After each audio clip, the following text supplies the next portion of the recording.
თუ რამე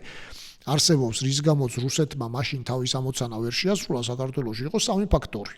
შეიძლება 4-იც დავარქვათ, მაგრამ შეიძლება რაღაცეები გავაერთიანოთ. პირველი ფაქტორი იყო ქართველი ჯარისკაცების მართლა გმირული წინააღმდეგობა, რისი დავიწყებაც არც ერთ შემთხვევაში არ შეიძლება და ამის დავიწყების საფრთხე ნამდვილად არ გვემუქრება საბედნიეროდ.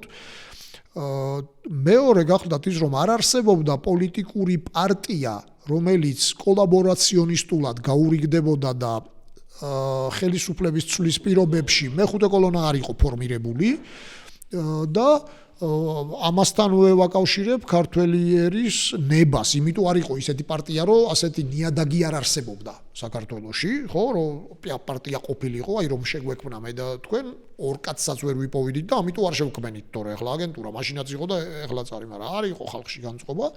და მესამე და უაღრესად მნიშვნელოვანი იყო დასავლეთის მხარდაჭერა, რაში გამოიხატა ამერიკამ ჩაატარა სამხედრო ოპერაცია, სამხედრო ჰუმანიტარული ოპერაცია,